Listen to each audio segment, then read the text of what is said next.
The Matrix is one of the greatest metaphors ever. Machines invented to make human life easier end up enslaving humanity. This is the most common theme in dystopian science fiction.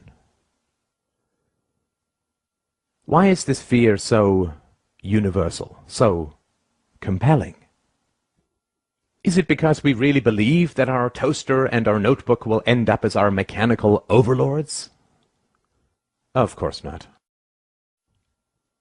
This is not a future that we fear, but a past that we are already living. Supposedly, governments were invented to make human life easier and safer, but governments always end up enslaving humanity. That which we create to, quote, serve us, ends up ruling us.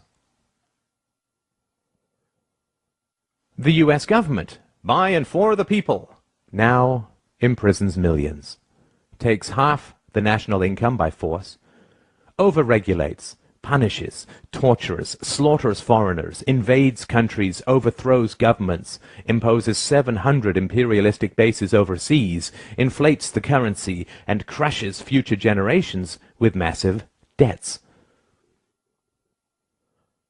That which we create to serve us ends up ruling us. The problem with the state as servant thesis is that it is historically completely false, both empirically and logically.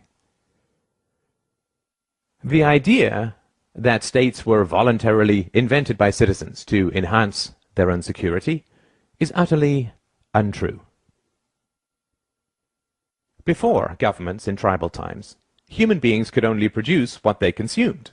There was no excess production of food or other resources. Thus there was no point owning slaves, because the slave could not produce any excess that could be stolen by the master. If a horse pulling a plow can only produce enough additional food to feed the horse, there's no point hunting, capturing, and breaking in a horse.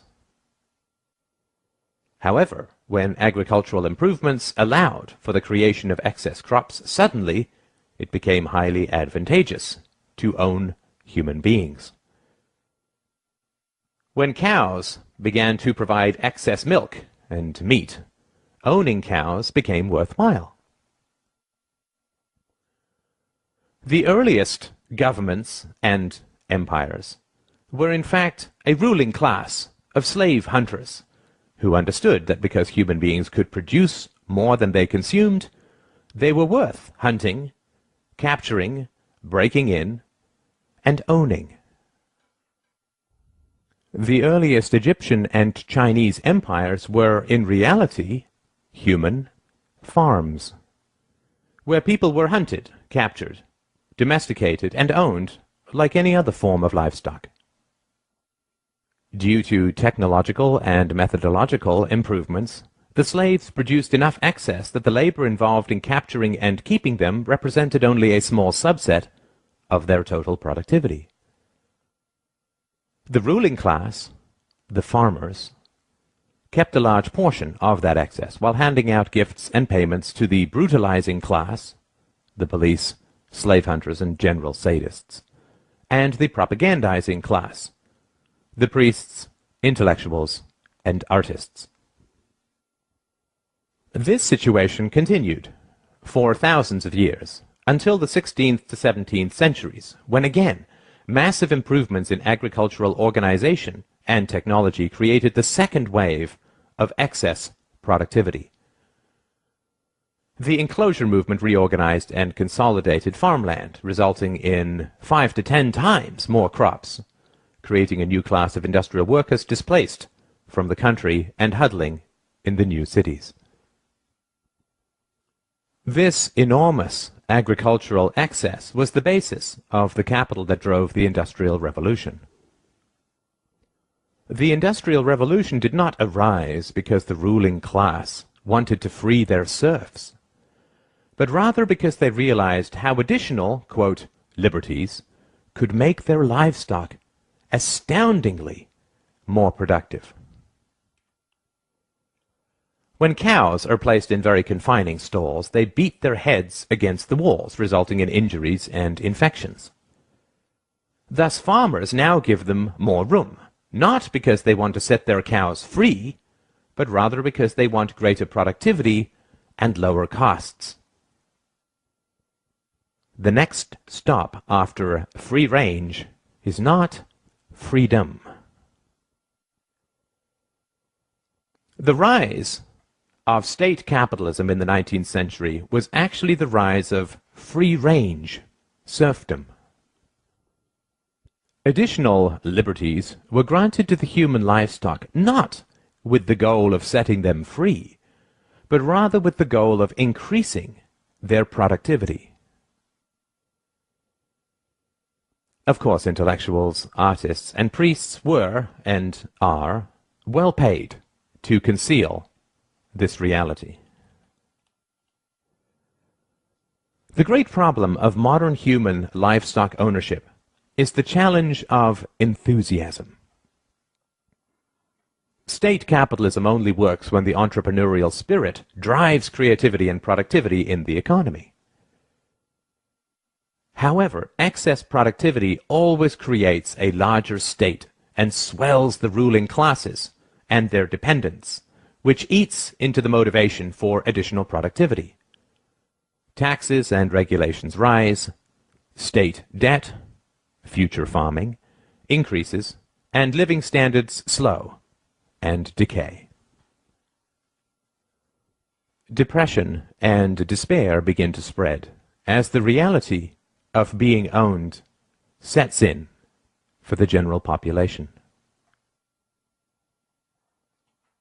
The solution to this is additional propaganda, antidepressant medications, superstition, wars, moral campaigns of every kind, the creation of, quote, enemies, the inculcation of patriotism, collective fears, paranoia about outsiders and immigrants, and so on.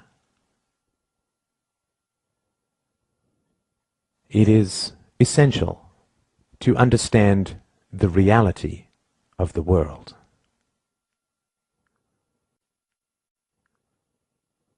When you look at a map of the world, you are not looking at countries, but farms.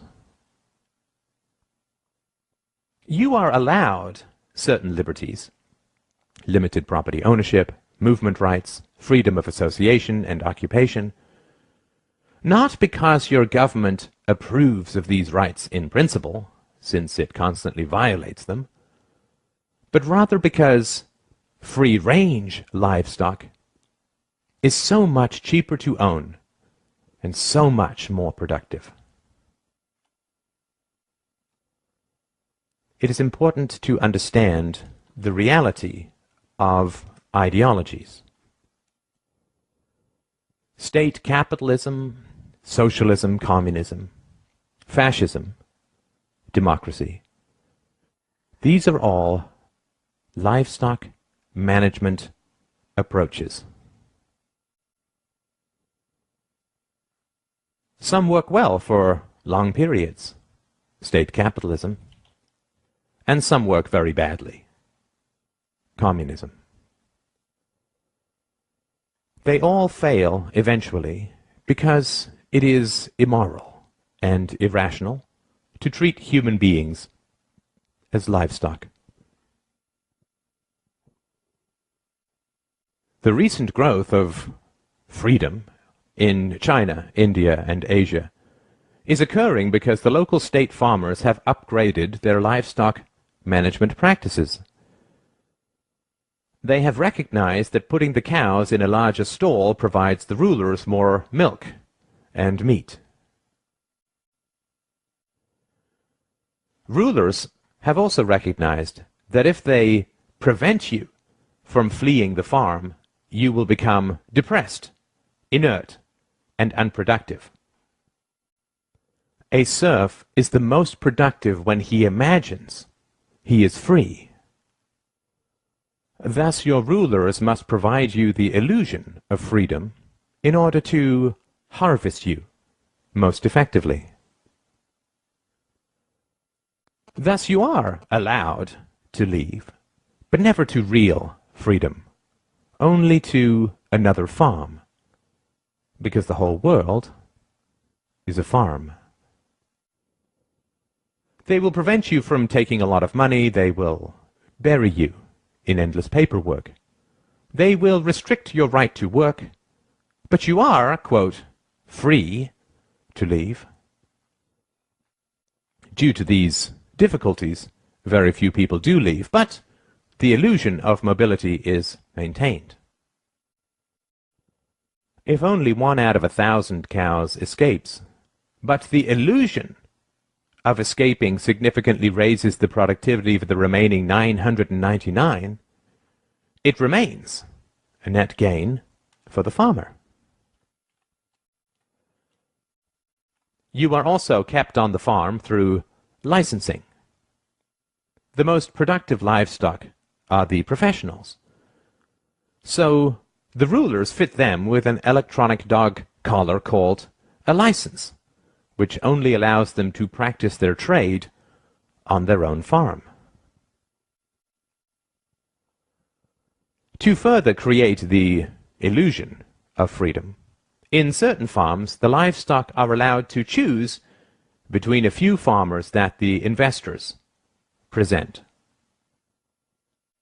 At best, they are given minor choices in how they are managed. They are never given the choice to shut down the farm and be truly free.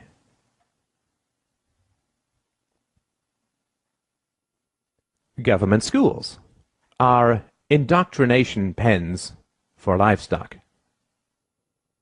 They train children to, quote, love the farm and to fear true freedom and independence, and to attack anyone who questions the brutal reality of human ownership. Furthermore, they create jobs for the intellectuals that state propaganda so relies on.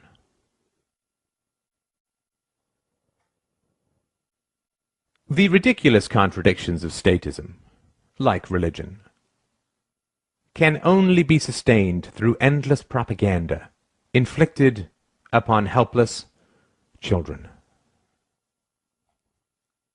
The idea that democracy and some sort of social contract justifies the brutal exercise of violent power over billions is patently ridiculous.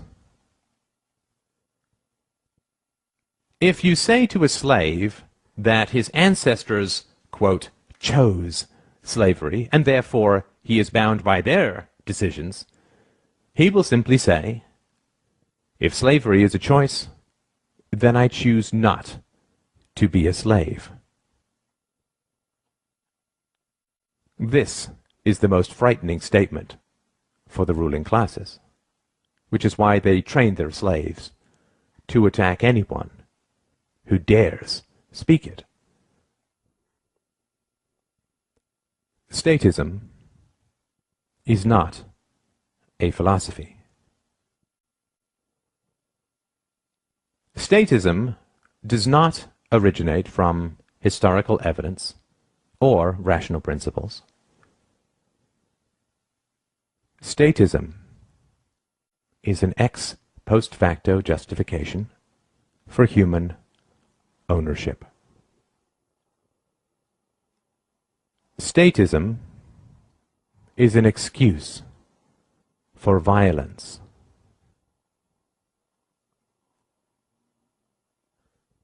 Statism is an ideology, and all ideologies are variations on human livestock management practices.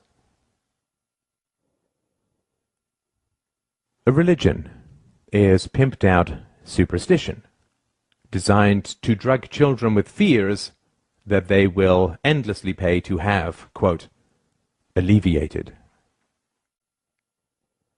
Nationalism is pimped out bigotry, designed to provoke a Stockholm syndrome in the livestock. The opposite of superstition is not another superstition, but the truth. The opposite of ideology is not a different ideology, but clear evidence and rational principles. The opposite of superstition and ideology, of statism, is philosophy. Reason and courage will set us free.